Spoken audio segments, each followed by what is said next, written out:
महामेळावा आज या ठिकाणी इथं पार पडतोय.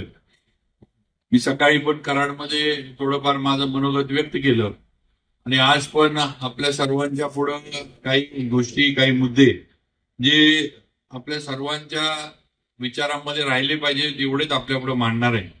जास्त वेळ आपला घेणार नाही, कारण इथून पुढे आपल्याला बाकीचा कार्यक्रम उरकून परत आपापल्या घरी, आपापल्या गावी सगळ्यांना जायचंय. पण आज आपल्या महायुतीचे जे आता उमेदवार असतील, अजून उमेदवारीची घोषणा झाली नाही, पण जे उमेदवार आपल्याला या ठिकाणी दिले जातील त्यांच्या मागं आपण सगळ्यांनी ताकदीनं उभा राहायचे, ही वस्तुस्थिती आहे. आज देशाला, जगाला आणि सगळ्यांना, तुमचं आमचं सगळ्यांचं स्वप्न आहे की परत एकदा देशाचे पंतप्रधान नरेंद्रजी मोदी हे सत्तेमध्ये आले पाहिजेत. आणि जी घोषणा त्यांनी दिली आहे, आपकी बार 400 पार, तर या 400च्या आकड्यामध्ये सातारा लोकसभेचा आपला खासदार भारतीय जनता पार्टीचा नरेंद्र मोदींच्या बरोबर तिथं त्यांच्या बाजूनं हात वर करायला ज्या ज्या वेळेला लागल त्या त्या वेळेला आपला खासदार तिथं बसलेला असला पाहिजे. हे स्वप्न, ही जिद्द, हा निर्धार आपल्याला सगळ्यांना आज या ठिकाणी करायचा आहे. आज मोदीजींच्या नेतृत्वाबद्दल मी आपल्याला सांगत बसणं म्हणजे फार म्हणजे सूर्याकडे केल्यासारखं आहे. आज मोदीजींचं नेतृत्व जगभरामध्ये मान्य झालंय. टीका टिप्पणी इथं इलेक्शनच्या माध्यमातून होत राहील, विरोधक करत राहणार, ते त्यांचं कामच आहे, काही नवीन नाही. पण जगामध्ये पंतप्रधान नरेंद्रजी मोदी यांचं नेतृत्व मान्य झालंय. जगामध्ये पंतप्रधानांची गरज ही जशी भारताला आहे, भारतीयांना आहे, तशी नरेंद्रजी मोदींच्या नेतृत्वाची गरज जगाला सुद्धा आहे. हे सुद्धा आपण लक्षात ठेवलं पाहिजे. आणि म्हणून आपल्या सर्वांचं एक जबाबदारी आहे की सगळ्यांनी, ही लोकसभेची निवडणूक आहे, ही काय आपली स्थानिक, आपली इथली काय म्हणायचं, आपली लोकल म्हणा किंवा आपल्या ज्या स्थानिक पातळीवरचे विषय आहेत त्याची ही निवडणूक नाही, ही लोकसभेची निवडणूक आहे. या निवडणुकीनंतर देशाचं भवितव्य हे या निवडणुकीच्या माध्यमातून ठरवलं जाणार आहे. आज पंतप्रधान मोदीजींनी ज्या ज्या योजना राबवल्या त्याचा उल्लेख आता महेशदादांनी केला. तुम्ही बघा, कुठलाही घटक त्यांनी सोडलेला नाही. शेतकऱ्यांना त्यांनी योजना दिली, घरेलू कामगार किंवा घरामध्ये काम करणाऱ्या महिलांना योजना दिली, निराधार महिलांना योजना दिली, अगदी स्वतःचं घर असलं पाहिजे त्याच्यासाठी त्यांनी योजना करून दिली, व्यवसायासाठी योजना करून दिली. कातकरी समाज, ओबीसी समाज यांना सुद्धा त्यांच्या जे काही मूलभूत सुविधा आहेत त्या सुविधांसाठी सुद्धा त्यांनी योजना करून दिली. आणि नुसतं कागदावर केली नाही, तर ते आपल्या लाभार्थ्यांच्या खात्यामध्ये थेट, कुणाकडेही न जाता, कुणाचेही पायऱ्या न झिजवता जे काही असेल ते त्यांच्या खात्यामध्ये थेट पोहोचवण्याचं काम हे पंतप्रधान नरेंद्रजी मोदी यांनी केलं. हे आपण विसरून चालणार नाही. आज आपण ज्या प्रांगणामध्ये बसलोय, अजिंक्यतारा उद्योग समूहाचा हा सगळा परिसर आहे. कैलासवासी श्रीमंत छत्रपती अभयसिंहराजे भोसले यांच्या प्रयत्नातनं आणि या सातारा तालुक्यातल्या हजारो शेतकऱ्यांच्या पैशातनं हा कारखाना उभा राहिला. कारखान्याचं आज खऱ्या अर्थानं वटवृक्ष झालाय. आज महाराजांना जाऊन, भाऊसाहेब महाराजांना जाऊन 19 वर्ष झाली आणि 19 वर्ष जाऊन सुद्धा आज त्यांची आठवण या कारखान्यामुळं आज इथं जिवंत आहे. आणि म्हणून या कारखानदारीचा उपयोग आज शेतकऱ्याला किती आहे हे आज शेतकऱ्यांच्या लक्षात येते. म्हणजे भाऊसाहेब महाराजांनी जे माळरानावर स्वप्न बघितलं होतं त्यावेळेला काही लोक अशी म्हणायची की काही म्हशीचा गोठा बांधलाय का, काही इथं एरंड गाळणार आहेत का. पण आज तोच तालुका, तोच सातारा तालुका आज 4 कारखान्यांना ऊस पुरवठा या जिल्ह्यातला करतो, ही वस्तुस्थिती आहे. आणि म्हणून आज खऱ्या अर्थानं शेतकऱ्याला न्याय देण्याचं काम हे या अजिंक्यतारा कारखान्यानं भाऊसाहेब महाराजांच्या माध्यमातून केलं. आज या कारखानदारी पुढे पण बरेच प्रश्न होते आणि हे प्रश्न जर सुटले नसते तर शेतकऱ्यांचा जो न्याय देण्याचं काम जो कारखाना करतो तो अडचणीत येऊ शकत होता, ही वस्तुस्थिती आहे. सगळ्यात महत्वाचं म्हणजे काँग्रेसचं सरकार असल्यापासून इन्कम टॅक्स बद्दल आम्ही सगळेजण भांडत होतो. संपूर्ण महाराष्ट्रातली कारखानदारी इन्कम टॅक्स जो लागत होता त्या विरोधामध्ये लढत होती. काँग्रेसकडं अनेक शिष्टमंडळं, अनेक नेते मंडळी, अनेक अगदी पवार साहेबांसकट सगळ्यांनी प्रयत्न केले, पण राजकारणातनं निर्णय घेतले गेले नाहीत. आणि या इन्कम टॅक्सच्या ह्याच्यातनं सुटका ही कारखानदारीची केली गेली नाही. हे ऊस उत्पादक शेतकऱ्यांनी लक्षात घेतलं पाहिजे. खाजगी कारखान्यांना इन्कम टॅक्स नाही आणि सहकारी कारखान्यांना इन्कम टॅक्स, अशी दुहेरी भूमिका ही केंद्र सरकारनं त्या काळामध्ये राबवली होती. आज खऱ्या अर्थानं हे आपल्या मानगुटीवरचं भूत जर कोणी उतरवलं असेल तर आत्ताच्या पंतप्रधान नरेंद्रजी मोदी आणि आत्ताचे देशाचे सहकार मंत्री अमितजी शाह यांनी हे उतरवले, हे आपण विसरून चालणार नाही. आज 200 कोटी 300 कोटीचं जर इन्कम टॅक्स भरायची वेळ आली असती तर अजिंक्यतारा कारखाना सुरू करायला कुणीही कुठल्याही बँकेनं मदत केली नसती. हे आपण सगळ्यांनी शेतकऱ्यांनी लक्षात ठेवलं पाहिजे. आणि म्हणून आज ज्यांनी आपल्याला साथ दिली, ज्यांनी आपली कारखानदारी टिकवली, ज्यांनी आपला ऊसाची शेती टिकवली, आज त्यांची परतफेड करण्याची वेळ ही मताच्या रूपातनं आपल्या सगळ्यांच्या पुढे आली आहे. आणि हे कर्तव्य तुम्ही आम्ही बजावलं पाहिजे, तरच आपण खऱ्या अर्थानं जे काही म्हणजे आपल्यावर जे काही उपकार केले ते आपण कुठेतरी परतफेड करू शकू, हे आपण सगळ्यांनी लक्षात घेतलं पाहिजे. मराठा आरक्षण कुणी दिलं? मराठा आरक्षणाचा विषय आपल्या संपूर्ण महाराष्ट्रामध्ये गरम झाला होता. पहिल्यांदा मराठा आरक्षण दिलं हे देवेंद्र फडणवीसांनी दिलं, हे पहिल्यांदा सगळ्यांनी लक्षात घेतलं पाहिजे. ते त्यांनी हायकोर्टामध्ये टिकवून सुद्धा दाखवलं. पण सरकार बदलल्यानंतर जे सरकार त्या काळामध्ये आलं होतं उद्धव ठाकरे साहेबांचं, त्या सरकारला हे आरक्षण टिकवता आलं नाही. सुप्रीम कोर्टामध्ये हे आरक्षण उडालं. आज परत एकदा मराठा समाजाला आरक्षण देण्याचं काम हे देवेंद्रजी फडणवीस, एकनाथजी शिंदे आणि अजितदादा पवार यांच्या माध्यमातून झालं. हे मराठा बांधवांनी पण लक्षात घेतलं पाहिजे. हे आपण सगळ्यांनी विसरून चालणार नाही. आणि म्हणून अशा अनेक गोष्टी आहेत, अनेक विषय आहेत. स्थानिक पातळीवर बोलायचं म्हटलं तर कोट्यावधीचा निधी आज सातारा आणि जावळी विधानसभा मतदारसंघामध्ये आपलं सरकार आल्यापासून मान्य फडणवीस साहेब, मान्य एकनाथजी शिंदे साहेब, मान्य अजितदादा यांच्या माध्यमातून मिळालंय.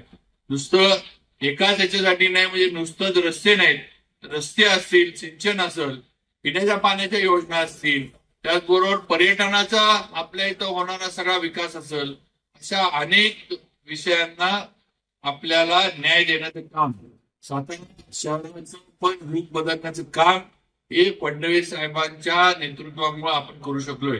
आज पहिल्यांदा साताऱ्यामध्ये 25 कोटी रुपये खर्च करून कॉन्क्रीटचे रस्ते सातारा शहरामध्ये होऊ घातलेले आहेत, हे आपण लक्षात घेतलं पाहिजे. पुढे सुद्धा आपल्याला तेवढाच निधी हा सातारा शहराला कॉन्क्रीटच्या रस्त्यासाठी मिळणार आहे, हे या ठिकाणी सांगणं मला गरजेचं वाटतं. पण ज्यांनी आपल्यावर एवढा विश्वास दाखवला, ज्या पक्षानं आपल्याला एवढी ताकद दाखवली, ज्या शासनकर्त्यांनी आपल्याला एवढी साथ दिली, त्यांच्या मागं आता आपण उभं राहण्याची गरज झाली आहे किंवा काळाची गरज आहे. आपल्या तालुक्याचं, आपल्या शहराचं, आपल्या संपूर्ण जिल्ह्याचं जर चांगलं भलं करायचं असेल तर भारतीय जनता पार्टी महायुतीशिवाय तुम्हाला आम्हाला पर्याय नाही, हे सगळ्यांनी लक्षात घेतलं पाहिजे. कोण काय सांगल, कोण काय सांगल, कोण सहानुभूतीचं सांगल वगैरे, या विकास होणार नाहीये. हे असं सांगून नुसती मतं मिळवण्याचा प्रयत्न होईल. पण विकास हा खऱ्या अर्थानं योग्य धोरणं राबवली, योग्य दृष्टिकोन असला तर अशाच नेतृत्वाच्या माध्यमातून होणार आहे, हे आपण सगळ्या बंधू भगिनींनी लक्षात ठेवावं. आज भाऊ बोलले, आपले मुने साहेब बोलले, मी अध्यक्षांना त्यांना एवढं सांगू इच्छितो की मी पक्षनिष्ठा आणि पक्षाची धोरणं मानून काम करणारा एक लोकप्रतिनिधी आहे, हे सगळ्यांनी लक्षात ठेवावं. यापूर्वी सुद्धा भाऊसाहेब महाराज ज्यावेळेला काँग्रेसचे आमदार होते, आपल्याला सगळ्यांना इतिहास माहित आहे की प्रतापराव भोसले उभे असताना दादाराजे खर्डेकर हे उभे होते. माझे सख्खे मामा असताना पण भाऊसाहेब महाराजांनी 3 वेळा त्यांच्या विरोधामध्ये सातारा तालुक्यातून प्रतापराव भोसलेंना काँग्रेसच्या उमेदवारांना लीड मिळवून दिलं. 3 वेळेला दादाराजांना पराभव पत्करावा लागला, ही वस्तुस्थिती आहे. त्यामुळे पक्ष जो ताकद देतो, आमचं नेतृत्व जे आहे देवेंद्रजी फडणवीसांनी, त्यांनी ज्या सूचना दिल्या, त्यांनी एकदा आदेश दिला तर त्याच्यापासून मी आणि माझा कार्यकर्ता कुठेही जाणार नाही, हे अगदी ठामपणे या ठिकाणी सांगू इच्छितो. मोरे साहेब, मागे संघर्ष झाला असेल मान्य आहे, पण मी आपल्याला एवढं सांगतो की संघर्षाच्या काळात तुमच्या मागं, तुमच्या पाठीशी सगळ्यांच्याच मी खंबीरपणे उभा होतो. मी माझ्या कार्यकर्त्यांची, माझ्या सहकाऱ्यांची पाठ तेव्हा पण सोडली नाही, आज पण सोडली नाही आणि उद्या पण सोडणार नाही. त्यामुळे नक्कीच आपण सातारा शहराचा, तालुक्याचा, जिल्ह्याचा विकास साधण्यासाठी सगळेजण एकत्र येऊ, तो प्रयत्न नक्की करू. आज एमआयडीसीचा विषय तुम्ही मांडला. आज एमआयडीसी वाढवण्याचे प्रयत्न चालू आहेत, जमीन अक्वायर करण्याचे प्रयत्न चालू आहेत. काही प्रमाणामध्ये शेतकऱ्यांचा विरोध आहे, त्यामुळे त्यांना विचारात घेऊन आपल्याला हे सगळं करायला लागणार आहे. पण एमआयडीसी वाढीसाठी आम्ही सगळेजण प्रयत्न करतोय. महेश दादांनी त्याच्यामध्ये लक्ष घातले, दादांनी थोडं आपल्याला सहकार्य केलं की 100% सातारची एमआयडीसी होण्यामध्ये कुठलीही अडचण येणार नाही. पण सगळ्यांना विश्वासात घेऊन हा एमआयडीसीचा जो प्रकल्प आहे तो आपण नक्कीच नवीन जी वाढीव म्हणतोय ती आपण उभी करू आणि चांगल्या पद्धतीने इथं जे काही नोकऱ्या आहेत त्या कशा मिळतील हा प्रयत्न आपण मोनेसाहेब नक्की करू. आज सगळ्यांना एकच सांगतो की कुठेही आम्ही स्वार्थासाठी आणि कुठल्याही वैयक्तिक याच्यासाठी मंत्रीपद वगैरे तुम्ही सगळे बोलला हे ठीक आहे, पण मला एवढं सांगायचंय की ज्याच्या नशिबात जे असते त्याच्या नशिबातनं ते कुणी काढून घेऊ शकत नाही. नशिबात ज्या वेळेला असेल आणि ज्या वेळेला योग्य वेळ असेल त्यावेळेला मला जे मिळायचं ते मिळणारच आहे. पण नशिबात नसला आणि वेळ नसली तर तुम्ही आम्ही बोलून काय उपयोग होत नाही, हे लक्षात ठेवलं पाहिजे. त्यामुळं नक्कीच तुमच्या भावना ज्या आहेत त्या अतिशय चांगल्या आहेत. सुनील तात्या बोलले मंत्रीपद मिळालं पाहिजे, या सगळ्या भावना अतिशय चांगल्या आहेत. पण योग्य वेळ असेल आणि ज्या वेळेला मला माझ्या नशिबात ते असेल त्यावेळेला नक्कीच मला माझं जे काही कार्य करायचे, काम करायचे ते मला त्याची संधी मिळेल. पण स्वार्थ ठेवून कुठेही आम्ही इथं काम करत नाही. आम्ही सर्वजण जे आहे ते भारतीय जनता पार्टीचे कार्यकर्ते, पदाधिकारी म्हणून काम करतोय. आज आम्हाला मोदीजींना यशस्वी करायचे. आज आमच्या सगळ्यांच्या पुढची भारतीय जनता पार्टीच्या कार्यकर्त्याची किंवा आपल्या सगळ्यांच्या पुढची पहिली भूमिका किंवा पहिलं काम आहे की देशाचं पंतप्रधान मोदीजी झाले पाहिजे आणि 400चा आकडा जो त्यांनी दिलाय तो आकडा त्यांनी पूर्णत्वाला नेला पाहिजे आणि त्या 400 मध्ये आपला खासदार हा तिथं बसला पाहिजे.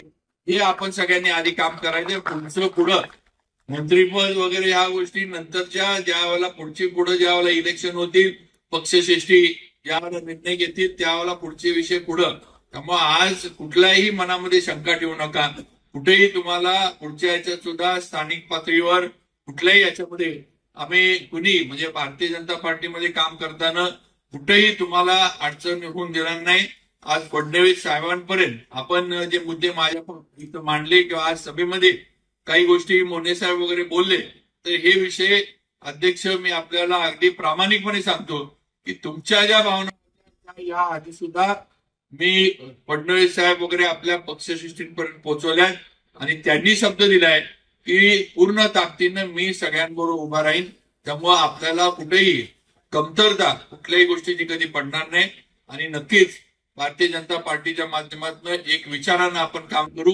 या लोकसभा मतदारसंघातलं महायुतीचा आपल्याला जो उमेदवार दिला जाईल, आता मगाशी त्यांनी सांगितले की बाबांनी घोषित करून टाकलं, मी एवढंच म्हटलं की आज भारतीय जनता पार्टीकडनं इच्छुक दुसरं कोणच नाहीये, फक्त एकच नाव आहे उदयनराजेंचं. त्यामुळे आता त्याच्यामध्ये लपवण्याचं आणि हे करण्याचं काम नाही. आता काय असेल ते सगळ्यांचंच काही आहे की आता नाव पक्षाकडनं लवकरात लवकर जे काय त्रुटी नाही म्हणू शकत आपण, पण जे काही सोपस्कार आहेत ते पूर्ण करावेत आणि लवकरात लवकर उमेदवाराचं नाव अधिकृतरित्या पक्षश्रेष्ठींनी घोषित करावं. इथं उद्या बातमी यायची बाबांनी नाव घोषित केलं, परत माझ्या विधानसभेला माझं नाव परत मागं राहायचं असलं व्हायला. मी काय घोषित केलं नाही, मी फक्त म्हणलं की इच्छुक उदयनराजेंशिवाय भारतीय जनता पार्टीमध्ये दुसरं कुणी उमेदवारी अशी मागितलेली नाही. त्यामुळे लवकरात लवकर निर्णय. आज जी चर्चा आता आपण रोज चर्चा वर्तमानपत्रात वाचतोय, सगळं वाचतोय, सगळे न्यूज बघतोय, सोशल मीडिया बघतोय. त्यामुळं सातारची लोकसभेची लढाई काय होणार आहे हे थोडंफार आपल्याला लक्षात आलेलं आहे. त्यामुळे आता काय म्हणायचं, ताकाला जायचं आणि गाडगं लपवायचं ह्याच्यात काय आता हे नाही. त्यामुळं पण म्हणजे असं हे नाही की मी जाहीर करून बसतोय. नंतर वर फडणवीस साहेब म्हणतील जरा बाबा जरा फारच पुढे जायला लागले, ऍडव्हान्स दिसत, उद्या काही तर माझ्यावर परत निवडणुकीच्या ह्याच्यात माझ्यावर म्हणजे ते नाहीच करणार काय मला माहित आहे. पण ते पक्षशिस्तींच्या पुढं कधी जायचं नसतं हे आपण लक्षात ठेवा. त्यामुळे नक्कीच योग्य वेळेला किंवा आता उमेदवारी जाहीर करण्याचा जो काही हे आहे त्याच्यामध्ये उमेदवारी लवकर जाहीर व्हावी आणि नक्कीच आपल्याला ताकदीनं आपले जे महायुतीचे उमेदवार असतील, शंभूराजे आहेत, मी त्यांना राजांना एवढंच म्हणले की राजे तुम्ही पालकमंत्री आहात, तुमच्या नेतृत्वाखाली आम्ही ही निवडणूक लढवणार आहे. तुम्ही या आता जिल्ह्याचे प्रमुख आहात. उद्या या जिल्ह्याचा खासदार महायुतीचा निवडून आल्यानंतर म्हणजे शंभूराजेंच्या नेतृत्वाखाली गेलेली जागा ही आपण मिळवली हे देशभरामध्ये होईल. नुसतं आपल्या इथं नाही तर देशात हे होईल की शंभूराजे पालकमंत्री असताना महायुतीच्या उमेदवारानं इथं विजय मिळवला आणि एक सक्षम पालकमंत्री म्हणून त्यांच्या माध्यमातून काम झालं. म्हटलं पाटण आणि कराड यांनी फक्त तुमच्या जे काही आहे तिथं ताकद लावा, आम्ही आमच्या इकडे ताकद लावतोच, आम्ही काही तर ताकद द्यायचं कमी पडणार नाही. मागं पण आम्ही सातारनं आणि जावळीनं लीड दिलंच होतं. त्यावेळेला नक्कीच जे काही 5 वर्षांमध्ये काम झाले, बोंडारवाडी प्रकल्प असेल, प्रतापगड कारखाना सुरू करण्याचा विषय असेल किंवा बाकीच्या ज्याला आपण मूलभूत सुविधा म्हणतो या सगळ्याच्या माध्यमातून आज मुनावळे सारखा पर्यटनाचा एवढा मोठा प्रकल्प अजून आपल्याला लक्षात येत नाही की काय आहे. ज्यावेळेला तुम्ही आता बघायला जा, ही पहिली पायरी आहे, पहिली स्टेप आहे, नुसती सुरू व्हायची पहिली फेज आहे. अजून याच्यामध्ये वर्षभरामध्ये बऱ्याच गोष्टी नवीन होणार आहेत. हे कोट्यावधीची उलाढाल त्या मुनावळेच्या आणि बामणोलीच्या परिसरामध्ये आणि तापोळच्या परिसरामध्ये तिथे येणार आहे ही वस्तुस्थिती आहे.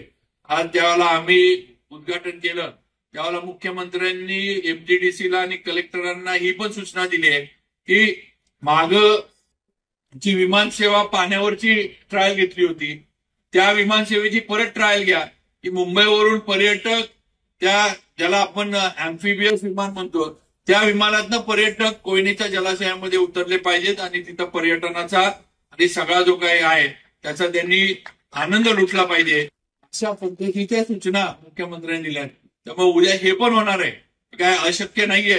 त्याच्या ट्रायल झाल्यात, मागं गडकरी साहेबांनी याची ट्रायल घ्यायला लावली होती पण नंतरच्या याच्यामध्ये थोडं हे सगळं मागं पडलं. पण आता एमटीडीसीचा एवढा मोठा प्रकल्प होतो त्यामुळे हे सुद्धा उद्याच्या याच्यामध्ये याला मागणी येणार आहे. त्यामुळं लवकरच ते सुद्धा स्वप्न आपलं पूर्णत्वाला जाईल. बोंडारवाडीचा प्रकल्प ज्याचा उल्लेख शंभूराजांनी केला, जावळी तालुक्याला खऱ्या अर्थानं न्याय मिळवून देण्यासाठी बोंडारवाडीचा प्रकल्प जो आहे हा आता अतिशय अंतिम टप्प्यामध्ये आलेला आहे आणि नक्कीच लवकरात आता थोडा आचारसंहितेमुळे काही गोष्टी थांबतील पण लवकरात लवकर एकदा आचारसंहिता संपली की त्याला मूर्त स्वरूप बोंडारवाडीच्या प्रकल्पाला सुद्धा मिळेल आणि जावळी तालुक्यातल्या 54 गावांना शेतीला आणि पिण्याच्या पाण्याला खऱ्या अर्थाने न्याय देण्याचं काम हे मान्य फडणवीस साहेबांच्या माध्यमातून केलं जाईल. आज उरमोडीचा एवढा जलाशय झाला, आज सातारा तालुक्यातल्या कॅनॉलचं काही दिवसापूर्वी टेस्टिंग सुद्धा झालं, म्हणजे पाणी खोडद बंधाऱ्यापर्यंत या कॅनॉल मधनं पंपिंग करून पोचलं सुद्धा. पण आचारसंहितेमुळे आपल्याला काही त्याच्यामध्ये कार्यक्रम घेता आले नाहीत. पण ही काय प्रक्रिया आहे, सगळी प्रक्रिया चालू आहे आणि म्हणून माझी आपल्याला विनंती आहे की सर्वांगीण विकास या सातारा जावळी आणि सातारा जिल्ह्याचा करण्याचा प्रयत्न महायुतीच्या नेतृत्वानं केलाय, शिंदे साहेबांनी केलाय, देवेंद्रजींनी केलाय, अजितदादांनी केलाय. आज केंद्रातनं एवढं कोट्यावधीचा निधी या हायवेला आपल्याला आलाय. आज आपल्याकडे 2 बोगदे पलीकडे होतात की ज्याचा फायदा आपल्याला पुण्या मुंबईला जायला होणार आहे. आज हे दोन्ही बोगदे झाल्यानंतर टायमिंग किती आपलं वाचल याचा विचार करा.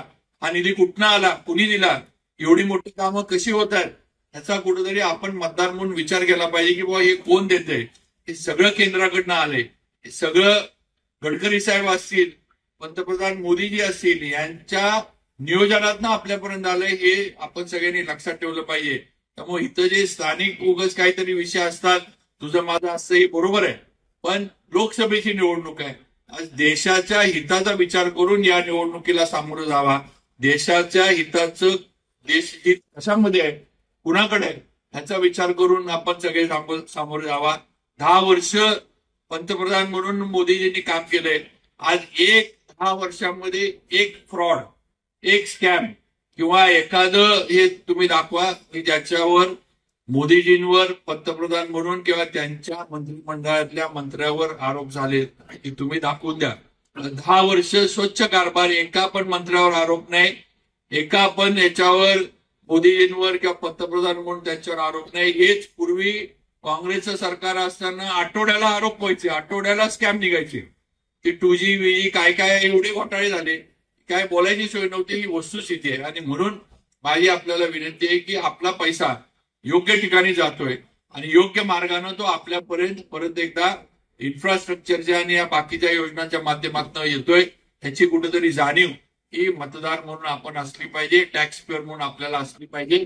आणि म्हणून येणाऱ्या याच्यामध्ये आता आपल्याला पर्याय नाही, देशाला पर्याय नाही. महायुती आणि आपल्या महायुतीचा जो सातारा लोकसभेचा उमेदवार आपल्याला दिला जाईल त्याच्या मागं पूर्ण ताकदीनं आपण उभा राहायचं आणि सातारा जावळी विधानसभा मतदारसंघातनं मोठं मताधिक्य, मी त्या दिवशी सांगितलं की कमीत कमी म्हणजे आम्ही कमीत कमी धरून चाललोय, उगाच काहीतरी आवाच्या सवा बोलणार नाही. पण मी आज इथं सांगू शकतो की कमीत कमी आम्ही 70 ते 80,000 त्याच्या पुढे जाऊ लाख, मी सांगितलं लाखापर्यंत आम्ही त्याच्यापर्यंत नक्कीच जाऊ. पण थोडं कमीत कमीच धरून चालतोय मी, किंवा आम्ही एवढ्यापर्यंत नक्की जाऊ. एवढं लीड मागं मोने साहेबांनी जरा सांगितलं, पण मागच्या वेळेला 45,000चं लीड होतं, ते नक्की आम्ही वाढवून देऊ. एवढं या ठिकाणी आपल्या सगळ्यांना सातारा जावळीच्या वतीने सांगतो. आता तर कराड उत्तरमध्ये मनोज दादा आपल्या बरोबर आहेत, धैर्यशील दादा आहेत, आपलं पूर्वीचं सगळं कारखान्याचं कार्यक्षेत्र आहे, मार्केट कमिटीचं कार्यक्षेत्र आहे. आज सगळीकडं भाऊसाहेब महाराजांच्या विचाराचा कार्यकर्ता हा आज सुद्धा कोरेगाव मतदारसंघ असेल सातारा तालुक्याचा किंवा कराड उत्तरचा सातारा तालुका असेल, आज प्रत्येक गावामध्ये भाऊसाहेब महाराजांच्या विचाराचा कार्यकर्ता आज सुद्धा जिवंत आहे. तो विचार देतो भाऊसाहेब महाराजांचा आज सुद्धा जिवंत आहे, ही वस्तुस्थिती आहे. आणि म्हणून नक्की विकासाच्या मागे उभा राहणारा हा कार्यकर्ता आहे. आणि आजची आपली सगळी परिस्थिती बघितली तर 100% भाऊसाहेब महाराजांच्या विचाराचा कार्यकर्ता विकासाच्या मागे उभा राहील, महायुतीच्या मागे उभा राहील. एवढी ग्वाही या प्रचार सभेच्या किंवा सुरुवातच्या आपल्या याच्या महामेळाव्याच्या निमित्तानं आपल्याला देऊ इच्छितो.